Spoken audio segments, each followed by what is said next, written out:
Bismillahirrahmanirrahim. Assalamualaikum warahmatullahi wabarakatuh.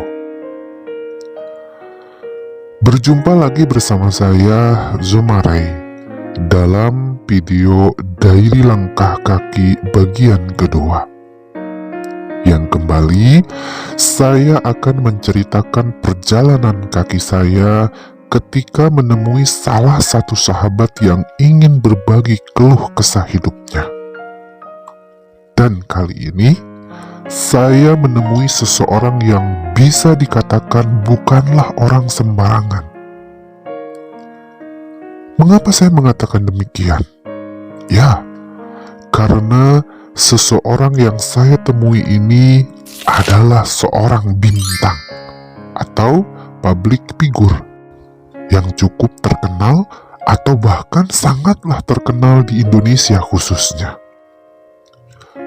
Mohon maaf, dengan sangat berat hati saya mungkin tidak akan membuka profilnya secara jelas, oleh karena saya menjaga privasinya.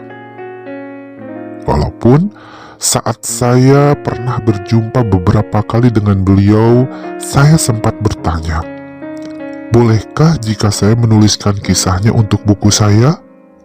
Dan beliau tidaklah keberatan, dengan syarat menyamarkan jati diri, tempat tinggal, dan hal-hal lainnya yang prinsipil untuk dibuka.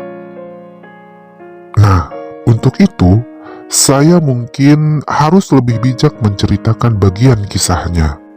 Namun walaupun begitu, si bintang yang top dan tenar di Indonesia ini sudah meyakini kalau saya nanti sampai menceritakan ini, pastilah masyarakat langsung akan tertuju padanya. Dan beliau mengatakan tidak apa-apa. Dan mungkin sebelum saya mengungkap kisah sang bintang, penting saya tekankan di sini. Jika keseluruhan cerita yang tertuang adalah benar-benar dari isi hati sang bintang, yang katanya selama ini tidak ada orang lain yang tahu. Oleh karena label nama sebagai bintang yang harus pintar berkamuflase di depan khalayak banyak atau di depan kamera. Beliau mengatakan, terkadang di tengah kesedihan, kegundahan, kegalauan, bahkan kepedihan hati, beliau harus selalu terlihat bahagia, ceria, dan membuat para penonton tertawa. Itulah risiko yang harus beliau terima. Dan ketika sedang sendiri, tidak ada yang menemani, tangisan, bahkan kekesalan dan berbagai perasaan tak mampu ditahan lagi.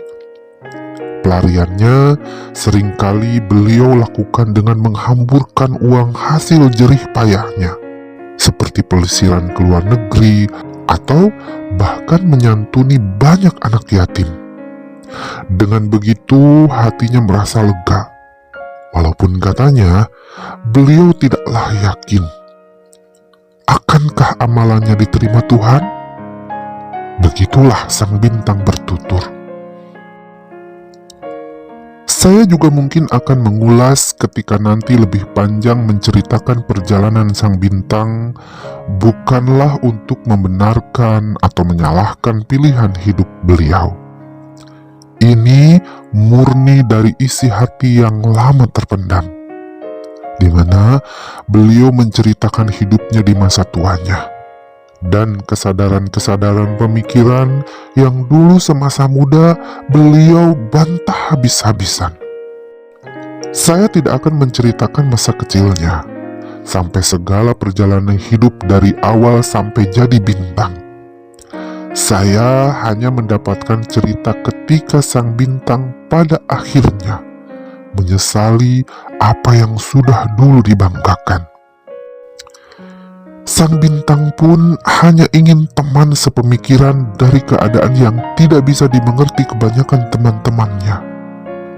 Dan alhamdulillah, sayalah yang akhirnya bisa berkenalan, juga berjumpa beberapa kali untuk berbincang seputar keluh kesah hatinya.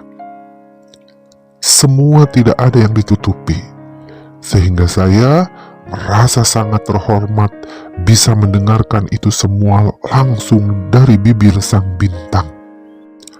Lalu bagaimanakah cerita sang bintang teralur? Simak di video berikutnya ya. Nantikan.